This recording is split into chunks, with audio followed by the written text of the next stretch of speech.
दोस्तों, आज की इस वीडियो में जानेंगे बांस की अगरबत्ती क्यों नहीं जलानी चाहिए, बांस घर में रखें या नहीं, बैम्बू का पौधा घर में लगाएं या नहीं, बांस का पौधा यदि घर के पास है तो यह अशुभ होता है या शुभ बांस की सीढ़ी खरीदे या नहीं। मात्र बांस की लकड़ी पल भर में आपको रंग से राजा बना सकती है, महाधनी बना सकती है। बांस पेड़ का धार्मिक और आयुर्वेदिक महत्व। दोस्तों, इसके आयुर्वेदिक लाभ जानोगे तो यकीन मानिए कल से बांस की पूजा करना शुरू कर दोगे। बांस के अनेकों प्रयोग हमने खुद किए हैं और लोगों को कराए हैं। यह किसी संजीवनी बूटी से कम नहीं है। आयुर्वेद ज्योतिष में बांस और बांसुरी का होता है। बहुत महत्व जाने, इससे जुड़े अचूक उपाय। हिंदू धर्म में तमाम शुभ कार्यों में प्रयोग में लाया जाने वाला बांस एक ऐसा पौधा है जो सबसे तेजी से बढ़ता है। यही कारण है कि बांस को प्रगति का प्रतीक मानते हुए मांगलिक अवसरों पर विशेष रूप से पूजा की परंपरा चली आ रही है। अत्यंत ही शुभ माने जाने वाले न सिर्फ बांस बल्कि इससे बनने वाली बांसुरी का ज्योतिषीय महत्व भी है। दोस्तों, आइए जानते हैं कि आपके कानों में अपनी मीठी आवाज का रस घोलने वाली बांसुरी और प्रत्येक शुभ अवसरों पर पूजे जाने वाला बांस किस तरह से जीवन को मंगलमय बनाने में मददगार साबित हो सकता है। बांस एक ऐसा पेड़ है जो भारत के हर प्रांत में पाया जाता है। ये लगभग 25 से 30 मीटर तक ऊंचा होता है और इसके पत्ते लंबे होते हैं।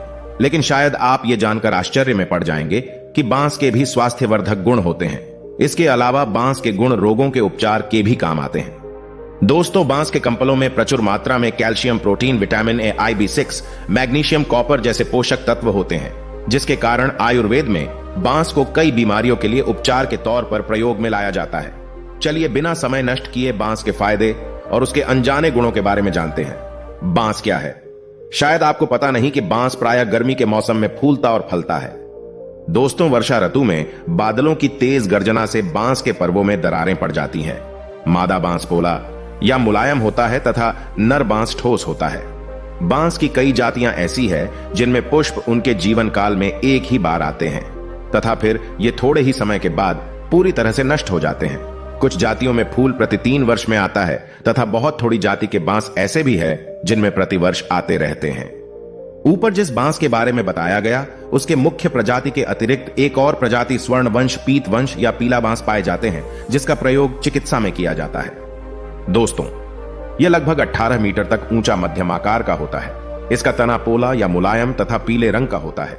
इसकी पत्तियां भाला के आकार की रेखा की हुई तथा आगे की तरफ पर नुकीली होती है। यह प्रकृति से मीठी, थोड़ी कड़वी और ठंडे तासीर की होती है। यह बुखार के लक्षणों से राहत दिलाने में मदद करती है। इसकी नई शाखाएं तथा जड़ मूत्र संबंधी बीमारी में फायदेमंद होती है। बांस आपके लिए अमृत बन सकता है, आपको विजय प्राप्त करा सकता है, महाधनी तथा करोड़पति बना सकता है। बांस प्रकृति से मीठा, एसिडिक, तीखा, कड़वा, भारी, रूखा और ठंडे तासीर का होता है। यह कफ और पित्त कम करने में सहायता करता है। बांस के फायदे के कारण कुष्ठ, व्रण या अल्सर, सूजन, मूत्र कृच्छ या मूत्र संबंधी बीमारी, प्रमेय या डायबिटीज, अर्श या पाइलस तथा जलन कम करने में मददगार होता है। दोस्तों, बांस का अंकुर कड़वा, मधुर, तीखा, अम्लीय या एसिडिक, रूखा, भारी मलमूत्र को निकालने वाला और कफ कम करने वाला होता है। यह जलन, रक्त पित्त यानी नाक या कान से खून बहने की बीमारी तथा मूत्र संबंधी बीमारियों में भी फायदेमंद होता है। वंशलोचन भी कड़वा, मधुर, ठंडे तासीर का, रुखावात कम करने वाला, पौष्टिक वीर्य या सीमेन बढ़ाने वाला, स्वादिष्ट रक्त को शुद्ध करने वाला और शक्ति बढ़ाने वाला होता है। यह प्यास, खांसी, बुखार, क्षय, रक्त पित्त यानी नाक या कान से खून बहने की बीमारी, कामला या पीलिया, कुष्ठ, पांडु या एनीमिया, मूत्र कृच्छ या मूत्र संबंधी बीमारी, अपज तथा जलन कम करने में मदद करता है। दोस्तों, ये उल्टी, अतिसार या दस्त, प्यास, जलन या कुष्ठ, कामला या पीलिया, रक्त चढ़वी या खून की उल्टी, फूफूस में सूजन, खांसी, सांस लेने में तकलीफ, मूत्र कृच्छ या मूत्र संबंधी बीमारी, मुख, पाक, बुखार या फीवर, आंख संबंधी रोग एवं सामान्य कमजोरी में चीकू के फायदे में फायदेमंद होता है। बांस की जड़ प्रकृति से ठंडी, विरेचक या शरीर से मल मूत्र निकालने में मददगार, मूत्र संबंधी बीमारी में लाभकारी तथा शक्ति बढ़ाने में मददगार होती है। इसके पत्ते भी प्रकृति से ठंडे, आंख की बीमारी में लाभकारी और बुखार से राहत दिलाने में सहायता करते हैं। दोस्तों, और भी महत्वपूर्ण जानकारी बताने से पहले मेरी आपसे एक छोटी सी रिक्वेस्ट है। अभी तक हमारे वीडियो को लाइक नहीं किया है तो वीडियो को लाइक कर चैनल को सब्सक्राइब जरूर करना। दोस्तों, अन्य भाषाओं में बांस के नाम, बांस का वानस्पतिक नाम बम्बूसा बम्बोस है और पुएसी पूसी कुल का है। बांस को अंग्रेजी में थोर्नी बैम्बू कहते हैं, लेकिन भारत के अन्य प्रांतों में बांस को कई नामों से पुकारा जाता है। संस्कृत में वंश, करमार, तृणध्वज, शतपर्वा कहते हैं। हिंदी में इसे बांस, या कांटा बांस के नाम से जानते हैं। बांस में magnesium, sodium, zinc, copper, potassium, phosphorus होने के कारण ये आयुर्वेद में इसको औषधि के रूप में प्रयोग किया जाता है। दोस्तों, आधा सीसी या माइग्रेन से दिलाए राहत। अगर आपको काम के तनाव और भाग दौड़ भरी जिंदगी के वजह से सिर दर्द या आधे कपाल में दर्द की शिकायत रहती है तो बांस का घरेलू उपाय बहुत लाभकारी सिद्ध होगा। इसके लिए 10 मिली बांस की जड़ के रस में 500 मिली ग्राम कपूर मिलाकर 1-2 बूंद नाक में डालने से आधा सीसी का दर्द कम होता है। कान का दर्द में फायदेमंद है बांस।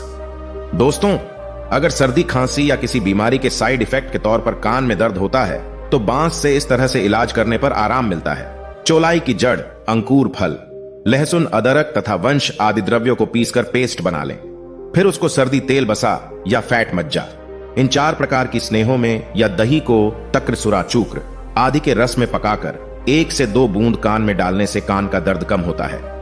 दोस्तों, इसके अलावा बांस के कल्प को बकरी तथा भेड़ की पेशाब या घी अथवा तेल में पकाकर छानकर 1 से 2 बूंद कान में डालने से कान का दर्द कम होता है। मुंह के छालों से दिलाए राहत। अगर पौष्टिकता की कमी या किसी बीमारी के कारण मुंह के छालों से परेशान है तो बांस के पेस्ट का इस तरह से इलाज करने पर लाभ मिलता है। दोस्तों, वंशलोचन को शहद में मिलाकर मुंह में लेप करने से मुंह के छाले मिटते हैं। लंग्स के इन्फॉर्मेशन को करें कम। अगर लंग्स में सूजन हुआ है तो बांस के गुण इसके इलाज में काम आएगा। बांस के पत्ते का काढ़ा बनाकर 10 से 20 मिली मात्रा में पीने गरारे करने से फूफुस का सूजन, खांसी या गले का दर्द कम होता है। सूखी खांसी की परेशानी से दिलाए राहत। अगर मौसम के बदलाव के कारण सूखी खांसी से परेशान है और कम होने का नाम ही नहीं ले रहा है तो बांस से इसका इलाज किया जा सकता है। वंशलोचन चूर्ण को शहद के साथ मिलाकर सेवन करने से कफ निकलता है तथा सूखी खांसी मिटती है। दस्त रोगी अगर ज्यादा मसालेदार खाना, पैकेट्स फूड या बाहर का खाना खा लेने के कारण दस्त है कि रुकने का नाम ही नहीं ले रहा तो बांस का घरेलू उपाय बहुत काम आएगा। बांस के पत्तों, अंकुरों या तना का काढ़ा बनाकर 10 से 20 मिली मात्रा में पीने से अतिसार या दस्त, आंत कृमि या उल्टी में लाभ होता है। दोस्तों, पाइल्स का दर्द करें कम। अगर ज्यादा मसालेदार तीखा खाने की आदी हैं तो पाइल्स की बीमारी में बांस का घरेलू उपाय बहुत ही फायदेमंद साबित होता है। बवासीर के मस्सों की मालिश कर वंश पत्र आदि के काढ़े से मस्सों से धोने पर पाइल्स का दर्द कम होता है। डायबिटीज करें कंट्रोल। आजकल की भाग दौड़ और तनाव भरी जिंदगी ऐसी हो गई है कि ना खाने का नियम और ना ही सोने का।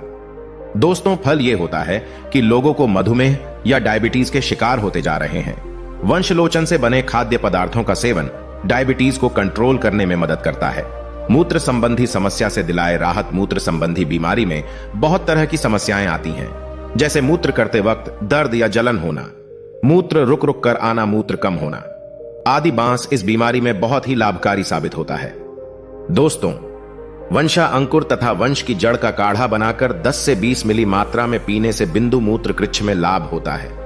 इसके अलावा गोखरू, वंशलोचन तथा मिश्री से बने 2 या 4 ग्राम चूर्ण को कच्चे दूध के साथ खिलाने से मूत्र जलन की बीमारी से राहत मिलती है। तो दोस्तों, आज की वीडियो में बस इतना ही। वीडियो को लाइक करें, शेयर करें और चैनल को सब्सक्राइब करना ना भूलें।